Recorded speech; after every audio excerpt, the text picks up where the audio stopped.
Crackdown heads to the Supreme Court, and we wonder about that law. Other lawmakers are pointing out some very dangerous policy loopholes in this nation. Criminal immigrants who are in line to get deported are actually getting a free pass to live in the U.S. They're let run wild when their native countries are too slow or refuse to take them back.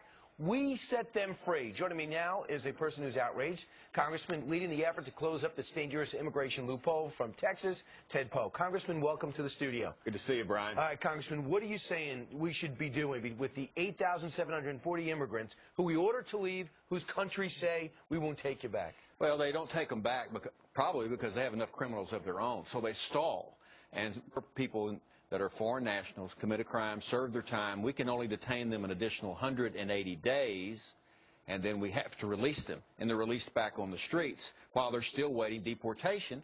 The countries say, nah, we'll get back with you. So those people, some of them, end up committing another crime. And you're talking about one case in particular of a Vietnamese killer that went out and killed 5 people because his country wouldn't take him back. That's correct. He had served 10 years for armed robbery, got out.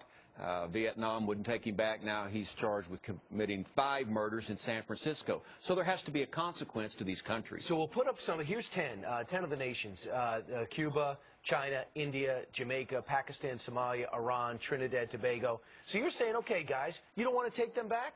When's next time your diplomat wants to come in, we're going to start refusing them visas? That is correct. So I've introduced legislation that would do exactly that. They would be denied some of their diplomatic visas, these countries that refuse to take their convicted criminals back, so that to encourage them, take your criminals back. They belong in your country, not the United States, or the consequence, you will lose some of your diplomatic visas, so you can't get in the U.S. legally. And here's a naive question. To me, this seems like something that could be bipartisan with your support. Have you gotten support from Democrats? Yes, we are working with the Democrats to get a specific type of legislation through the Judiciary Committee. We've already had hearings in the Judiciary Committee on this issue, and we'll end up having a bipartisan bill. How close are you watching what's happened at the Supreme Court this week with the Arizona state law? Oh, very close. It's a very important decision for not just Arizona, but the entire United States. Going to decide whether or not the states can work with the federal government to enforce immigration law, or if the federal government's going to keep the sole responsibility